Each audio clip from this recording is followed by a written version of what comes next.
Now, by consistently monitoring key aspects of your practice, you can identify patterns. You can see trends. You can have potential areas of improvement. You can see ahead of the curve. And this is always the most important thing to do. All right, chiropractors and chiropractic students, welcome to the Family Practice Podcast. You know, the one you've been waiting way too long for, because this podcast will actually stay focused on chiropractic. Not only what it takes to get world-class clinical results for kids and families in your community, but also what it takes to build a legendary, incredible family practice that takes care of your family way beyond your dreams. I'm Dr. Tony Ebel, and I'll be joined by Dr. Matt Hill, Dr. Ellie Wright, Jackie Jacobowicz, and incredible guests, chiros, associates, CAs, all these folks making massive impact around the world. We're going to cover everything: pediatric, perinatal, family practice. This is the podcast you've been waiting for, because moms and dads and families have always needed us. Now they're finally ready for us. I hope you're ready for the Family Practice Podcast. Let's go. Welcome to the Family Practice Podcast. I'm your co-host, Jackie Jacobowicz, and extremely excited to dial in on this content with you today, because we're going to talk about my favorite, the 4 pillars of systems success. And I know, sometimes systems don't sound that sexy, but actually it is the special sauce that your practice needs to go from where you are to where you want to be. And here's the thing. This may sound like a bold statement, but this is a really important fact that I think you need to hear, because this is going to evidence for you exactly why you need to A, listen to this whole podcast, and B, take action on the path that we are going to lay out for you here today. So if I told you that research shows that if you increase patient retention by just 5%, that it can lead to a profit increase of 25 to 95%. And that the real key is what? What does it take to achieve this excellence? It's this exact thing. It's mastering the pillars of systems excellence. Here's the thing. Many chiropractors hit like a frustrating growth ceiling, okay? You're doing all the things and you're not understanding why you're not having the breakthrough that you're looking for. It's not because your clinical skills aren't there. And it's usually something that's hiding in plain sight. It's because you have broken or inefficient systems. You might be delivering incredible care, but if your systems are failing, your practice and your patients are suffering. A thriving neurologically focused chiropractic practice isn't just about adjustments. It's about having a foundation that allows your team, your patients, and your business to flourish. Before we dive into today's strategies, I want to share a quick story with you that perfectly illustrates why this topic is so important and so near and dear to my heart. A few years ago, despite having great clinical results, our practice hit a ceiling, okay? And we also have a great team. Team is an incredibly important piece of the puzzle, right? Because when we put our incredible clinical results together with an incredible team, the sky is the limit. And what we found when we hit a ceiling was that no matter how many new patients we brought in, our growth was stalling. Okay. And it wasn't that our care was lacking. It was that our systems needed to be retooled and dialed in. Okay. So what we started with was our turning point, and that was a detailed observation. Okay. Data tracking, I know, may not sound fun, but it's really, really important. And when we looked at that data, because we were always collecting data, but we weren't necessarily interpreting it as we needed to. We weren't paying attention to it as often as we needed to. And we also were not looking at some things that we needed to be looking at. Now, what we looked at and what we discovered when we were looking at those items was inefficiencies in our scheduling, in our conversions, and our team workflow. By redefining our systems, we transformed our patient experience, okay, which was awesome because we love to create a really world-class new patient experience. That's incredibly important to us. In fact, it's one of the most important pieces of what we get to do each day in practice. By just upping the ante on those patient experiences, which we love getting to do, we were able to increase our retention. And then thus we were able to increase our overall practice success. So our lesson learned here was really simple. Strong systems create stability, okay? We love that. Allowing practices to scale effectively and provide the highest level of care without overwhelm, okay? Key words there. So today, I want to show you how you can master the 4 pillars of systems excellence and take your practice to the absolute next level, and also have so much fun with your beautiful team doing exactly that. The first pillar of systems excellence is observation. Now, by consistently monitoring key aspects of your practice, you can identify patterns. You can see trends. You can have potential areas of improvement. You can see ahead of the curve. And this is always the most important thing to do. One of the things that Dr. Tony talks about, and one of his absolute favorite core values, is situational awareness. Okay. And this is exactly that put into practice. We want to have a proactive approach that allows us to stay ahead of challenges and really seize opportunities for growth. What we want to do is we want to regularly assess key metrics, okay? So we're going to look at scheduling. We're going to monitor appointment times. We're going to look at the length of time that patients are in for their appointments. We want to look at show rates and reschedule rates. We want to show how far in advance patients are scheduling out, okay? Really important key details here. And these stats are easily tracked when you look at them every day. Your CA team needs to be helping you collect the data for these stats.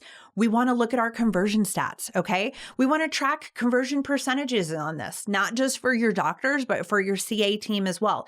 Anybody that is touching the process of day 1 and day 2, and then also transitions to wellness as well, needs to have their numbers tracked. Now, this is important because when we look at conversions, we know that it's not just one thing. It's not just one person. It's all the things and all the people all the time together that make conversions possible. So we want to look at these things. So tracking conversion percentages, tracking patient satisfaction ratings, feedback about our team, feedback about the patient experience, trends in cancellation behavior, and opportunities for family to join in on the miracle making and getting under care, okay?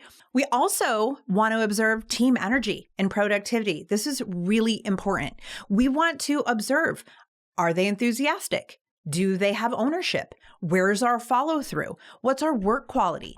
Are there interpersonal dynamics that are positive and or negative that may need to be addressed on our team? Are we showing signs of overwhelm? What is the health of our team? And we need to observe these things because it's going to affect everything else. Absolutely. We also want to look at care plans compliance, okay? Making sure that your patients are hitting their recommended care plan frequency, that they are wrapping up with their care plans on time is a really important metric that is going to indicate the health of your practice, okay? Now, we also want to look at patients who maybe are paying per visit rather than signing the care plan, or your cancellation behavior in terms of people that get started, but actually then end up canceling their care plan, okay? And we hope that happens very little, but it does happen. And we want to know why it happens so that we can avoid that. Then you're also going to want to look at your key patient demographics, okay? So you're going to identify trends and case types of patients that are coming into your practice.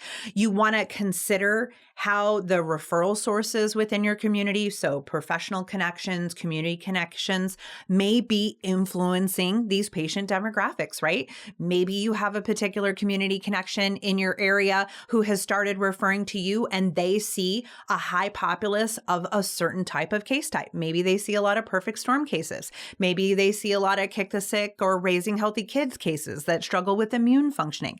Really important data to know, and then also to be able to predict behavior, not only from a stat planning standpoint, but from an analyzation standpoint, so that you can figure out how you can maximize those relationships.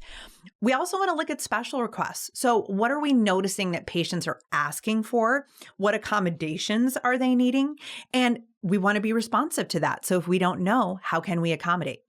Here's the thing. Observation is an incredibly powerful tool that will help you to uncover so many hidden just below the surface opportunities that we have to address potential issues before they become major problems.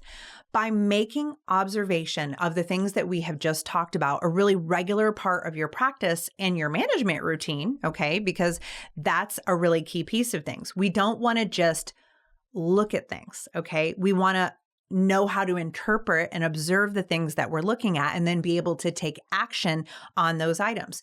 Now, if you do that and make observation a regular part of your routine, then you're going to be well on your way to achieving systems excellence. Now, let's talk about the very next pillar, which is incredibly important, identifying, okay? What you're going to be doing here is you're going to be pinpointing systems bottlenecks. Okay. So this is how we're going to have to take a real cold, hard look in the mirror, and we're going to need to take ownership over where these bottlenecks are. Okay. So it's not about being overly critical. It's about being honest and about being open to what the information is telling you. Okay. So in pillar 2, we are identifying and pinpointing systems bottlenecks. Okay. So once you've established a regular observation routine, the next step is to analyze the data that you've collected to identify specific areas for improvement. Now, just like identifying subluxations, which we know that you are absolutely world-class at doing, you also must identify weak spots in your practice before making adjustments. So some common issues that you may see pop up here as you're in your identification phase are going to be issues with scheduling, okay? Questions that you need to ask yourself, action steps that you need to ask yourself are coming next in order to solve these challenges, okay? Conversions. Are you converting at the established threshold that you have set up for your practice to know what being successful at this looks like? Now, I'm going to tell you that the conversion number in your practice might be different, okay, than it is at ours. Our threshold at our practice is that we want to have an 85% conversion to care rate, okay? And then for wellness, we want to have at least a 98% conversion to wellness rate. Those are how we know in our metrics that we're hitting the bar of success. So when you're looking at your conversions, if you don't have an established amount that is your minimum threshold for success, first and foremost, you need to establish that. Once you've established that, if you're analyzing your data and you're seeing that you're consistently not hitting that, or maybe you're sometimes hitting it, sometimes not hitting it, sometimes hitting it, sometimes not hitting it, what is influencing that? Are there who's that are influencing that? Is the care plan size influencing that? Is the referral source influencing that? There's lots of influences that can be going on. But if we're not actually observing, right, and then identifying the potential challenges that we're experiencing or where these bottlenecks or roadblocks are, then we can't take the next step to move from where we are to where we want to be. Now, team roles and energy, really important one to look at. We need to pay attention. We need to read the room. If it seems like people are not engaged, they're not. If it seems like people are not excited, they're not. If nobody speaks up, maybe they don't feel comfortable speaking up. These are things we need to pay attention to. Also, we need to be really honest with ourselves about who's on the bus. And are the people that are on the bus in the right seat? Sometimes we have all the right humans on the bus, but they're just in the wrong seat and we need to switch things around a little bit. So let's pay attention to that. What I would actually suggest that you do is as you're going through this, if you notice that different parts of your pillars are doing really well, but you're struggling first with team, I would get your team stuff figured out first and then go into your systems. Because once you have the right team in place and you have people in the right seat on the bus, all these other things are going to be a lot easier. Now let's look at your care plan adherence, okay? So are people staying on track with their care plans? Are they hitting the recommended frequency every week? Are they finishing their care plans on time? Okay. Are they canceling care at a certain point? Are there any trends that you might be seeing there? All really key things that you want to pay attention to. When you're looking at case types and you're looking at referral sources, are you starting to see a new community connection emerge? Are you starting to see an established community connection wane? Okay.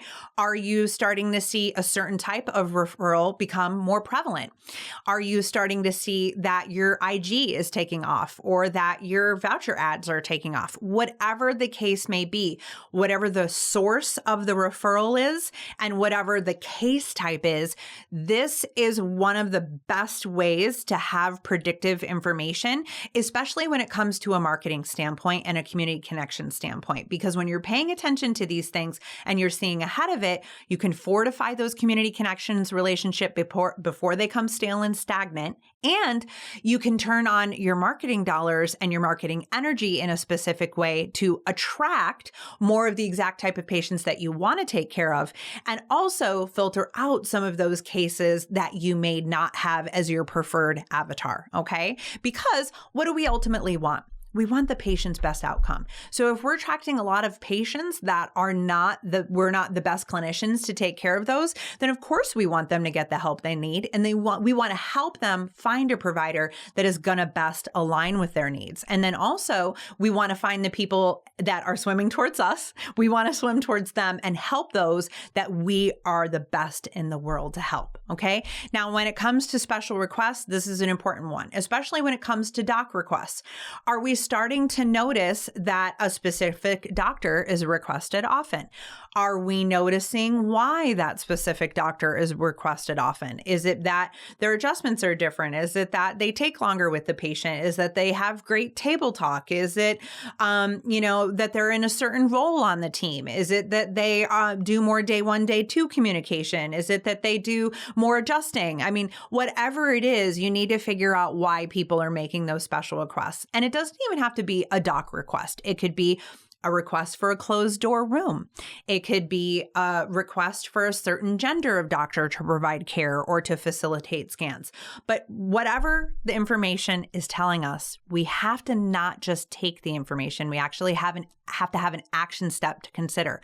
So especially if you're a multi-doc team and taking care of all of the same patients and making sure that everybody sees everybody is an important piece of the puzzle for you, and you're noticing that a certain doctor is getting requests more often, that's a really key one to nip right away. So number one, if you're hearing that, what are the reasons why the patients are saying that they want to see that doctor? And then what can your doc team consistently do to increase the standard of care across the board and make it so that every patient is wildly happy with every single doctor? Now, by taking the time to identify these specific challenges and opportunities facing your practice, you can develop targeted solutions and action plans, right? Because information without action means nothing. And I promise you are going to drive meaningful improvement. But remember that the identification phase is about asking questions. It's about digging deeper into the data. And it's about being open to the insights that emerge. We want to make sure that we're in a headspace where we can analyze our own biases and be really honest about what's holding us back and where our awesome opportunities lay. Because I promise you, there are so many awesome opportunities ahead. Now let's jump into pillar 3, which is innovations, okay? Which I love this because this is where we need to live. We always want to have solutions-oriented conversations, right? We don't want to play the blame game. Nobody likes a negative Nancy or negative Nelly. No, we need to get right into how can we make it better. Make it better needs to be the anthem of every single year, year after year. So let's keep that solution-oriented mindset, stay out of the blame game, and go right into innovating. So once you have identified those key areas for improvement in your practice, it's time to start brainstorming what those innovations should look like, okay? Now, here's a really important piece of things. I heard a quote back a couple months ago, and it really landed with me. And ever since I heard that, it's been something that really made me take pause for when we're analyzing our own data and coming up with solutions to solve the challenges that we face in practice, right? And everybody faces them all the time, okay? And the quote was this: "The people at the top have all of the decision-making power and none of the information. And the people at the bottom have all of the information and none of the decision-making power. And that really galvanized me to really make sure that we are having an open dialogue with our team, that we are listening to our care advocates when they're telling us about how we can potentially solve an issue or challenge, that we are challenging them also as leaders, doctors, owners, practice coordinators, that we are challenging them to have higher level thinking and more strategic and tactical thinking as well, because we know that the key attribute of care advocates is exactly that first thing, which is care, okay? They are wired to enable, and when I say enable, I mean in a positive way, right? And empower and educate. But sometimes there is not as much tactical strategy and sort of business acumen that comes along with that. Sometimes there is and sometimes there isn't. And there's room for both, okay? So what we need to do is, since they have the information, we need to listen to the information that they have, but we also need to weave some strategy and some higher level business tactics to the solutions that we discuss. And this is why figuring out and problem solving our solutions together as a team is so helpful. So brainstorming, right? And this is where the power of collaboration and creativity come into play, okay? Effective innovation sessions require a safe and open environment where all team members feel comfortable sharing their ideas and their perspectives. So here's some tips for successful brainstorming sessions, okay? So like I said a couple moments ago, avoiding the blame game, okay? Encouraging open-mindedness, okay? So it doesn't matter how we have done things to this point. It doesn't matter how much success we had or what we achieved doing what we have done till now. What matters is what we will do from here on. So there's things that are working, great. There's things that are not working, great. We need to be open-minded to one thing, and that is make it better, make it the best. So avoid blame, encourage open-mindedness, implement quickly. Okay. Assign key responsibilities and make sure that those are very clearly communicated expectations. We want to create an environment where it's conducive to being thought inspired, right? And then we also want to have a parking lot, because here's the thing, you get in this zone and you might get a lot of really powerful and dynamic ideas, but you're not going to be able to land the plane on all of those things right away. No, we know that. Okay. So go through your top priorities and then have a parking lot for the things that are lesser priorities. And then when you take those lesser priorities, you can put them in the parking lot, and then you can use your parking lot as a jumping off point for future rocks, quarterly rocks that you're going to work through in your practice. Okay. And then also you need to evaluate your roles, right, on the team, and also evaluate your office hours, okay? Because here's the thing. Sometimes we're like, oh, we're going to do the most. We're going to fix it all. We're going to make it better. But you either don't have the right people, or if you do have the right people, you don't have the right bandwidth with the people that you have or enough availability to make that happen. So analyze that, look at that, and make sure that that is the type of environment that you are creating within your office to be able to move from where you are to where you want to be. Now, moving into my favorite pillar 4, okay? Here's the thing. Implementation is essential because, as I said a few moments ago, information without action actually means nothing. It's the same reason why when we talk about our hope dealing trifecta, we have help at the end, right? Hope, answers, help. Help is very strategically at the end because we don't want to just give people hope, right? We want to also give them information and then take their hand and bring them up to higher ground. So in the implementation phase, execution and continuous and consistent improvement is absolutely essential. So developing innovative solutions is really only half of the battle, okay? When you put the ideas in action is where the real magic is. So the 4th pillar of system excellence is all about implementation and refining your processes to drive continuous improvement. So here are the key steps for successful implementation. And this is my favorite, and we're going to start right with my favorite. Do not wait for perfect conditions, okay? Done beats perfect, okay? Done beats perfect. We love to say V1, V2, V3, V4, right? We actually just had this in practice with some lead follow-up resources that we were putting into place.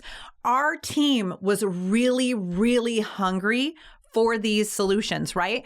And instead of extending these solutions weeks and weeks and weeks after they started letting us know that they needed more resources and more support, no, we put a V1 package together of support resources for them. And we know it's going to evolve. We know it's going to change. We know it's going to grow, but we want to be responsive to their needs. So we are not going to wait for V4 resources on V1. Perfect conditions do not exist, okay? So do not wait for perfect conditions. Then step 2, schedule follow-up meetings, okay? The power of a one-on-one with your team will save you so many headaches, okay? So document, don't put it on a Post-it note, don't send it in a Slack, don't send a text. Don't send an email.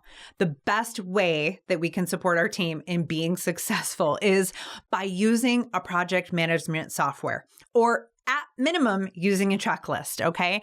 I highly, highly, highly recommend using a digital project management software to track progress on key systems of many kinds, but especially projects where you are taking it all the way through the pillars, okay? When we get to the implementation phase and we're getting to the part of scheduling follow-up meetings, a lot of that and a lot of meeting one-to-one, which the power of a team meeting one-to-one is absolutely amazing. But a lot of meetings could actually just be managed in a project management software.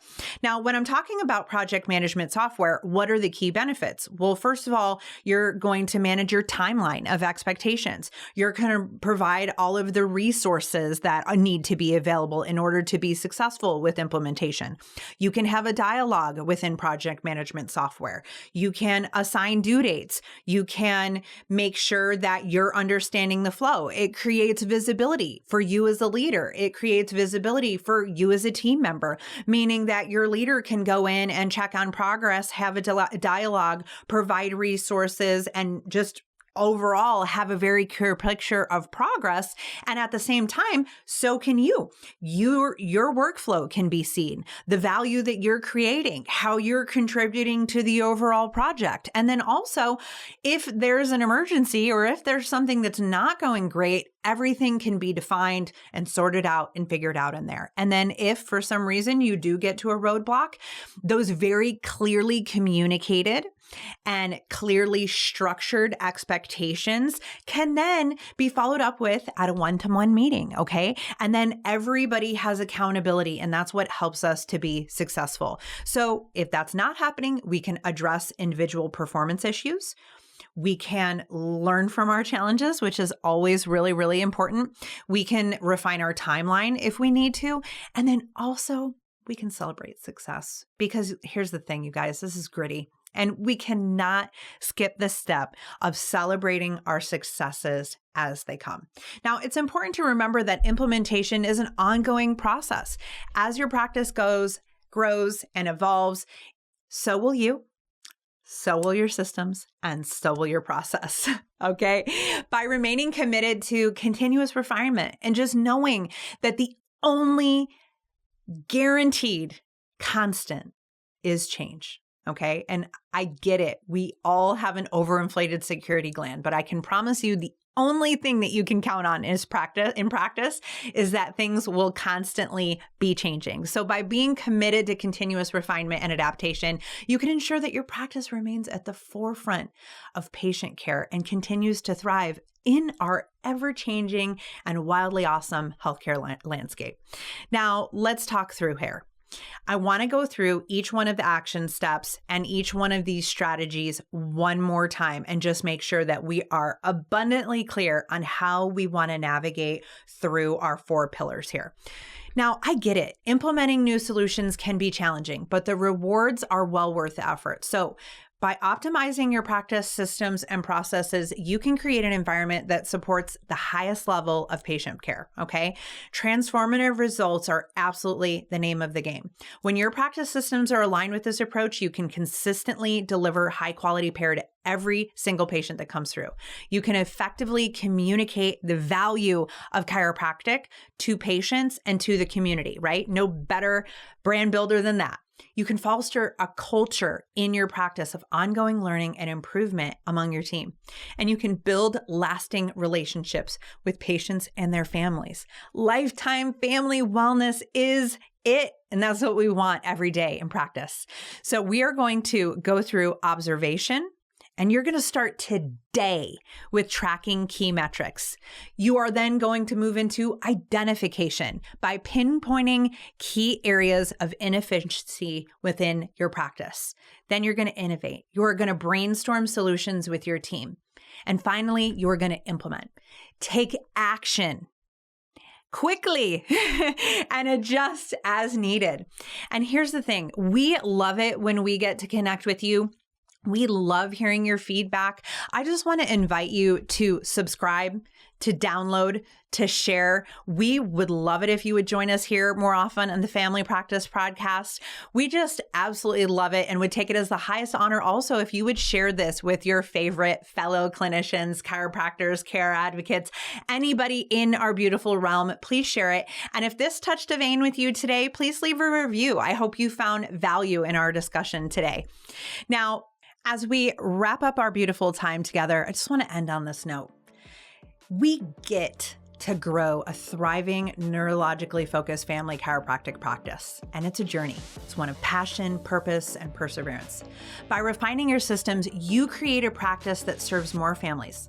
It reduces stress, and it allows you to focus on what truly, truly matters, which is transforming lives. We are so blessed and have such a big responsibility that we get to do this every day. We've got to get it right. Let's challenge each other to be the absolute best that we can be. Every kid counts. Hey, Dr. Tony here, and I wanted to say thank you for listening to the Family Practice Podcast. If you enjoyed this episode, like and subscribe to the show so you don't miss a thing. Also, if you're looking for more content from us, you can absolutely subscribe to our newsletter, watch exclusive episodes on YouTube, and dive deep into the articles and blogs on our website. All of this is linked in today's show notes. Thanks again, and we'll see you on the next episode.